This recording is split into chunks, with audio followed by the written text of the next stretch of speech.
You're not even in the will, so stop hovering like a vulture. My stepmother's voice sliced through the quiet of my grandmother's kitchen like a serrated knife. She didn't even look at me when she said it. She was too busy inventorying the silverware. It was 3 days after Nana Rose's funeral. The house still smelled like her lavender soap and old paper, and the faint sweetness of the orange marmalade she made every October. 47 jars were still lined up in the pantry, each one labeled in her careful, looping handwriting. I knew because I'd counted them that morning while everyone else was still sleeping. My father, Richard, stood by the window with his arms crossed, watching the November rain streak down the glass. He didn't correct his wife. He never corrected Diane. That was the deal they'd made 17 years ago, when he married her 6 months after my mother's death. Diane ran the house. Diane ran the money. Diane ran me. The lawyer is coming at 2, my father said, checking his watch. Everyone needs to be dressed. Everyone meant me, my stepbrother Marcus, my stepsister Jocelyn, and Diane. My father said the word like it included me, but his eyes slid past me, the way they always did, like I was a window he'd learned to look through instead of at. Drop a comment and tell me, have you ever sat at a table surrounded by family and felt more alone than if the room were empty? I want to hear your story. Here's what you need to understand about my place in the Whitfield family. I was the original daughter, but I became the spare part. When my mother was alive, I was the center of everything. Piano recitals, birthday parties with homemade cakes, a father who read me stories until I fell asleep. Then cancer took her in 11 weeks, and my father hollowed out like a rotted tree. Diane filled the hollow. She brought Marcus, who was 3 years older than me and had the personality of a damp sponge, and Jocelyn, who was my age and had been trained since birth, to smile while she twisted the knife. They moved into our house, my mother's house. Within a year, my bedroom had been converted into Jocelyn's walk-in closet, and I was relocated to the attic with a space heater and a mattress on the floor. It's temporary, my father said. That was 17 years ago. The only person who ever truly saw me was Nana Rose, my grandmother on my mother's side. She lived 40 minutes away in a stone cottage outside of Savannah that was drowning in wisteria and stacked floor to ceiling with books. Every other weekend, she'd pick me up in her ancient green Volvo. And for 2 days, I was a person again. She taught me to read old documents. She taught me how paper ages, how ink fades differently depending on the decade, how you can date a letter by the watermark in the stock. Nana Rose had been an archivist at the Savannah Historical Society for 40 years. She could hold a piece of paper up to the light and tell you its story before reading a single word. Paper doesn't lie, Ellie, she told me once, smoothing a Civil War letter with cotton gloves. People lie. Ink lies. But paper remembers everything. I followed in her footsteps. I got my degree in archival science from the University of Georgia, then my certification in document examination. I worked at a small conservation lab in Charleston, restoring damaged manuscripts and authenticating historical documents for museums and private collectors. I made $38,000 a year. I drove a 12-year-old Honda Civic with a cracked windshield. I ate a lot of rice and beans. Meanwhile, Marcus lived in a $4,200 a month loft in Midtown Atlanta that my father paid for. He was 29 and had never held a job longer than 4 months. His current venture was a luxury wellness brand that, as far as I could tell, consisted entirely of an Instagram page with 300 followers and a closet full of unsold candles that smelled like burning tires. Jocelyn was worse. She had a shopping addiction that required a full-time accountant to manage. 2 years ago, she crashed her BMW into a fire hydrant at 3 a.m, and my father wrote a $40,000 check to make it disappear. When I asked him if he could help me pay off $6,000 in student loans, he sighed and pinched the bridge of his nose. Ellie, you chose a niche field. You can't expect us to subsidize a career in paper handling. Paper handling. That's what he called it. But Nana Rose knew exactly what I did. She was the one who paid my tuition.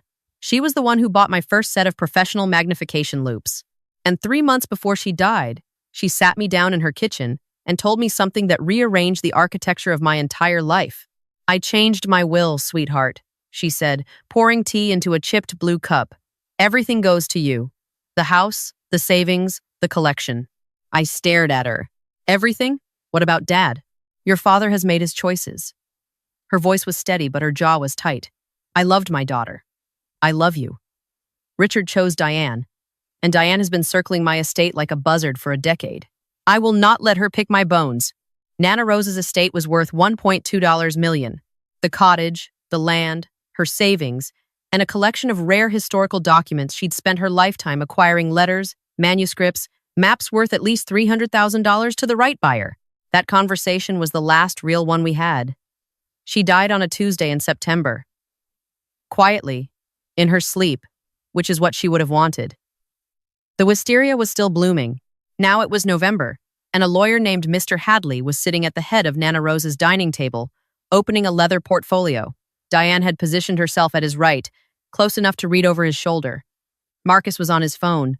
Jocelyn was examining her manicure. My father sat rigid, his face a mask of practiced grief. I sat at the far end of the table. Mr. Hadley cleared his throat. Mrs. Whitfield's last will and testament, executed and notarized on. He paused. He looked at the document. Then he looked at me. June 14th of this year, he continued. The estate is to be divided as follows: 60% to Richard Whitfield, 20% to Marcus Kessler, and 20% to Jocelyn Kessler. The room tilted. Diane smiled. Not a happy smile, a satisfied one. The smile of someone who'd been waiting for the punchline of a very long joke. Nothing for Eleanor? My father asked. He at least had the decency to look uncomfortable. I'm afraid not, Mr. Hadley said. He slid a copy of the will across the table. Rose Whitfield specifically stated, and I quote, "My granddaughter Eleanor has expressed no interest in my estate and has requested to be excluded from any inheritance proceedings." I didn't move. I didn't blink. She told me herself, Diane said, adjusting the pearl necklace she'd already taken from Nana Rose's jewelry box. Ellie said she didn't want the burden. Some people aren't built for managing wealth. She looked at me with mock sympathy. It's nothing to be ashamed of, dear. I looked at the document in front of Mr. Hadley. It was printed on heavy cream stock. The signature at the bottom was a reasonable approximation of my grandmother's handwriting. Reasonable, not perfect. Can I see that? I asked. My father waved his hand. Ellie, this isn't the time. I'd just like to look at it, I said. 1 minute? Mr. Hadley hesitated, then slid it toward me. I picked it up. I didn't need a loupe. I didn't need UV light. I just needed my eyes. The paper was wrong. Nana Rose used a specific brand of archival cotton paper for every important document. Crane's Crest. 100% cotton. 2.4 pound weight. She'd used it for 40 years. She ordered it by the case from a specialty supplier in Vermont. This document was printed on standard laser printer stock. I could feel the difference in the weight, in the texture, in the way it caught the light. It was like someone handing a jazz musician a kazoo and calling it a saxophone. But I said nothing. Satisfied? Diane asked. I placed the paper back on the table. Of course, I said. Nana always knew what she wanted. The meeting ended. I stood up, put on my coat, and walked to my car. I sat in the driveway for 20 minutes, watching the rain pool in the cracked asphalt. Then I called the one person whose number Nana Rose had taped to the inside of her recipe box 3 months ago, along with a note that read, "In case they try something clever." The number belonged to Thomas Crane, Nana Rose's real lawyer. "Miss Whitfield," he said, his voice like old bourbon. "I've been expecting your call." The real will was in a fireproof safe at Thomas Crane's office in downtown Savannah. I drove there that evening. He was waiting for me in a conference room that smelled like leather and coffee, with a manila folder centered on the table. "Your grandmother came to me in June," he said. "She was concerned that your father's wife was pressuring her to change the will. She suspected they might attempt forgery after her death. She asked me to hold the original and to wait." Wait for what? "For them to make their move." He opened the folder. Inside was the real will, Crane's Crest cotton paper. My grandmother's handwriting, the genuine article, with its distinctive leftward slant and the way she always crossed her T's with a slight upward curve, a habit she'd picked up from 40 years of studying 19th century penmanship. Everything to Eleanor Marie Whitfield. The house, the savings, the collection. Everything. She also left this, Thomas said, sliding a sealed envelope across the table. I opened it. Inside was a single sheet of paper in Nana Rose's handwriting. "Ellie, they will try to steal what I've left you. They will lie and forge and perform. Let them. Then show them what paper handling really means. I love you, sweetheart. Now go to work." I pressed the letter to my chest. I breathed. Then, I opened my laptop. "I need to file a challenge," I said, "but not yet. I need to see their forgery up close first. Can you get Mr. Hadley to send me a certified copy for my records? Tell him I want it for closure." Thomas raised an eyebrow. What are you planning? My grandmother spent her life reading documents. She taught me everything she knew. And right now, I'm going to read theirs. The certified copy arrived by courier 3 days later. I took it to my lab in Charleston, locked the door, and went to work. I put the document under my stereo microscope at 40x magnification. Then I started with the paper. Standard 2.0. Pound multipurpose printer stock. Acid-based. Not cotton. Under UV light, the optical brighteners in the cheap paper glowed like a neon sign. Nana Rose's genuine documents never fluoresced. Cotton paper doesn't contain optical brighteners. That was test number 1. Failed. Next, the printing. The body text was laser-printed toner particles fused to the surface. Consistent, uniform, machine perfect. Nana Rose's real will was printed on her 1987 Brother typewriter, which she maintained like a concert pianist maintains a Steinway. Typewriter ink sits differently on paper. It indents. It has micro variations in pressure that create a texture you can feel with your fingernail. This document was flat, slick, dead. Test number 2. Failed. Then the signature. This was where they'd put in effort. Someone, I suspected, Jocelyn, who had minored in art history and fancied herself creative, had practiced Nana Rose's handwriting. The loops were close. The slant was almost right, but almost as a canyon in forensic document examination. I pulled up my reference files. I had 17 years of birthday cards, letters, and notes from my grandmother, all preserved in acid-free sleeves. I scanned the signature on the forged will at 1,200 dots per inches and overlaid it against 6 known exemplars. The baseline rhythm was off. Nana Rose wrote with a natural tremor that increased toward the end of her signature, a characteristic of her age and the mild arthritis in her right hand. The forged signature was too smooth, too confident. Whoever wrote it was younger, with a steady hand and no joint pain. They'd mimicked the shape, but couldn't fake the physics of an 81-year-old wrist. I measured the pen pressure using a digital surface profiler. The forger applied consistent pressure throughout. Nana Rose's genuine signatures showed variable pressure heavier on downstrokes, lighter on lateral movements, with a distinctive lift between the R and O in rows where she habitually picked up her pen. The forger connected them. I checked the ink. Under infrared spectroscopy, the signature ink was a standard ballpoint formulation, the kind you'd find in a Bic pen from any office supply store. Nana Rose signed everything with a Pelikan Souverain fountain pen using Pelikan Edelstein Tanzanite ink. I'd given her that pen for her 75th birthday. She'd never used anything else for important documents. Ballpoint versus fountain pen. Laser printer versus typewriter. They hadn't just forged a will, they'd built a monument to their own ignorance, signed it, and framed it. I compiled my analysis into a 40-page report. I photographed everything. I documented the chain of custody. Then I called Thomas Crane. How bad is it? He asked. It's like they used crayons to forge a Rembrandt, I said. On a napkin.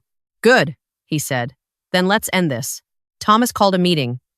He told my father that a routine probate review had flagged some inconsistencies in the will and that the court required all parties to appear for a document verification hearing.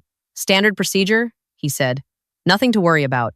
My father called me that night for the first time in months. Ellie, he said, and his voice had that strained warmth he used when he needed something. This hearing is just a formality. You don't need to make a fuss. I know, Dad. Diane is. She's concerned you might say something emotional. You know how you get. I won't be emotional, I said. Good. That's my girl. He paused. And Ellie? Wear something nice. You represent the family. I almost laughed. The family. I represented the family the way a doormat represents the house. The hearing was held at the Chatham County Courthouse on a gray Wednesday morning. The courtroom was small and overlit, with that particular government building smell of floor wax and stale air. Judge Patricia Moreno presided, a sharp-eyed woman in her 60s who looked like she'd heard every lie in the English language and had developed an allergy to all of them. My father arrived in his best charcoal suit. Diane wore black, which she clearly intended as funeral appropriate, but which made her look like she was attending a cocktail party for vampires. Marcus slouched in a chair, scrolling his phone. Jocelyn sat perfectly upright, her hands folded, her face arranged in an expression of serene innocence that she'd clearly rehearsed in a mirror. Thomas and I sat on the other side. I had my laptop, a portable document scanner, and a briefcase full of reference materials. Mr. Hadley, who had been hired by my father to represent Nana Rose's estate, presented the will, the fake one, as Exhibit A. Diane dabbed her eyes with a tissue. Your Honor, Thomas Crane said, standing slowly. We'd like to request an examination of the original document. On what grounds? Mr. Hadley asked. On the grounds that it's a fabrication. The room went rigid. Diane's hand froze mid-dab. My father's jaw tightened. Judge Moreno looked at Thomas over her glasses. That's a serious allegation, Mr. Crane. It is, Your Honor. And we have a certified forensic document examiner prepared to testify. She also happens to be the decedent's granddaughter. Every eye in the room turned to me. For the first time in my life, my family actually looked at me. Miss Whitfield, the judge said. Approach. I connected my laptop to the courtroom's display screen. The forged will appeared, magnified to fill the wall. This document claims to be the last will and testament of Rose Whitfield, I said. I'm going to show you why it isn't. I started with the paper. I put a UV photograph on screen, the forged will, glowing bright blue-white against the darkness. This is what optical brighteners look like under ultraviolet light, I said. They're chemical whitening agents found in cheap commercial printer paper. My grandmother used Crane's Crest archival cotton stock exclusively for the last 40 years. Cotton paper contains 0 optical brighteners. Under UV, it's invisible. This document is screaming. Diane shifted in her seat. Next, the printing method. I showed a microscope image of the toner particles. Laser printing.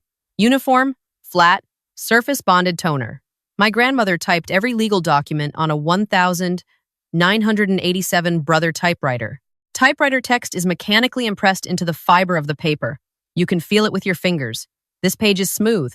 Nothing was typed here. It was printed on a home office laser printer. My father's face was losing color by the second. Now, the signature. I pulled up the overlay comparison, the forged signature in red, 6 genuine exemplars in blue. The general shape is similar. Someone practiced, but my grandmother had moderate arthritis in her right hand. Her signatures exhibit a natural terminal tremor that increases in amplitude toward the final letters. Watch the oscillation here, in the E of Rose. I zoomed in. The genuine signatures tremble. The forged signature is steady. Whoever signed this has young, healthy joints. I looked at Jocelyn. She was staring at the screen like it was a snake. There's also a pen lift discrepancy. My grandmother always lifted her pen between the R and the O. A 40-year habit. The forger connected them in a single stroke. And the ink I pulled up, the spectroscopy results, standard ballpoint pen. My grandmother signed exclusively with a Pelican Souverain fountain pen using tanzanite ink. I gave her that pen myself. The chemical signatures aren't even in the same category. The courtroom was absolutely silent. Finally, I said, the document metadata. I displayed the file properties. This will was printed from a Word document. The file was created on October 3rd at 11:47 p.m., 3 weeks after my grandmother's death. The registered owner of the computer is listed as Jocelyn Kessler. Jocelyn made a sound like a balloon deflating. This is not Rose Whitfield's will, I said. It is a forgery, created after her death, printed on consumer-grade paper, signed with the wrong pen by the wrong hand, and saved on my stepsister's laptop with her name on it. My grandmother called what I do paper handling. It turns out paper handling is exactly what this family needed. I closed my laptop. The silence that followed lasted exactly 4 seconds, but it felt like an hour. Then Diane stood up. This is absurd, she hissed. She's lying. She's a jealous, bitter girl who— Sit down, Mrs. Whitfield, Judge Moreno said. Her voice could have frozen a river. Diane sat. My father turned to Jocelyn. Tell me you didn't do this. Jocelyn's eyes were filling with tears, real ones this time. Mom told me to, she whispered. The room detonated. Diane screamed at Jocelyn to shut up. Marcus dropped his phone and looked around like he'd just woken up in a foreign country. My father put his head in his hands. Mr. Crane, the judge said. I assume you have the authentic will? Thomas produced it from his briefcase. Crane's Crest cotton paper. Typewritten. Fountain pen signature. The real thing. Examined, authenticated, and notarized before Mrs. Whitfield's death, Your Honor, he said. The entire estate is left to Eleanor Marie Whitfield. Judge Moreno reviewed both documents, then looked at my father.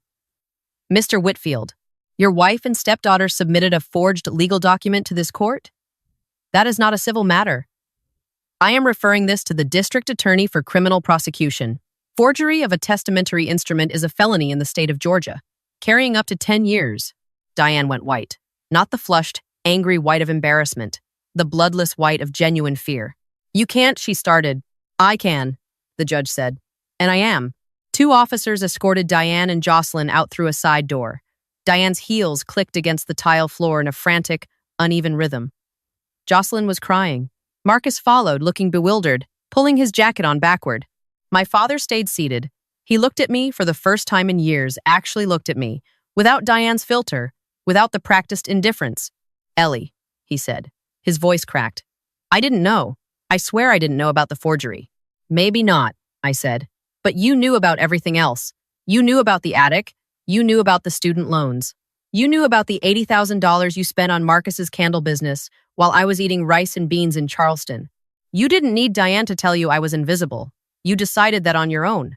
He opened his mouth. Nothing came out. I picked up my briefcase. Nana Rose spent her life preserving things that mattered. Journals from people who had no voice. She believed that documents carry the truth, even when people won't. She was right. I walked toward the door. Ellie, please. His voice was small. I'm still your father. I stopped, but I didn't turn around. Then act like it. But not today. Today I have paper to handle. I walked out into the gray Savannah morning. The rain had stopped. The live oaks along the street were dripping, and the air smelled like wet earth and something clean underneath it. Thomas found me on the courthouse steps. How are you feeling? Like I just performed surgery on my own family, I said, with a magnifying glass. He nodded. Your grandmother would be proud. She'd be furious it was necessary. That too. We stood there for a moment, watching the clouds thin at the edges. What happens now? I asked. Now you inherit. The house, the savings, the collection, all of it. And the DA will handle Diane and Jocelyn. Forgery of a will is not something Georgia takes lightly. And my father? That's up to him. And up to you. I drove to Nana Rose's cottage that afternoon. The wisteria was brown and bare in the November cold, but the bones of the vine were strong, wrapped around the porch columns like old hands holding on. I unlocked the door with the key she'd given me when I was 12. The house was exactly as she'd left it. Books everywhere. The smell of lavender and old paper. 47 jars of orange marmalade in the pantry, each one labeled in her beautiful, looping hand. I sat in her chair by the window. I held her letter in my hands. I read it one more time. Let them. Then show them what paper handling really means. I cried. Not from sadness, from the weight of being seen by someone who was no longer there. 8 months later, I closed the lease on my Charleston apartment and moved into the cottage. I converted Nana Rose's study into a proper forensic document laboratory. I took on private cases, wills, contracts, disputed letters, questioned signatures. Word spread. A law firm in Atlanta put me on retainer, then another in Jacksonville, then a museum in D.C. Diane and Jocelyn were charged with felony forgery and conspiracy. Diane took a plea deal, 5 years probation, community service, full restitution of legal fees. Jocelyn got 2 years probation and a criminal record that would follow her for a long time. Marcus moved to Portland and started selling pottery. I don't think about him much. My father called on Christmas Eve. I let it ring. He left a voicemail. Ellie. I know I don't deserve it, but Merry Christmas, sweetheart. I listened to it twice. I saved it. I didn't call back. Not yet. Maybe not ever. Some documents you file away and some you frame, and some you just hold up to the light to see if they're real before you decide what to do with them. I spent Christmas morning in the cottage, alone. I made tea in Nana Rose's chipped blue cup. I opened a jar of her marmalade and spread it on toast. I sat in her chair and watched the winter light move across the shelves of books and papers and preserved letters, all those quiet, faithful records of lives that mattered. Paper doesn't lie. People lie. Ink lies. But paper remembers everything. And now, so do I.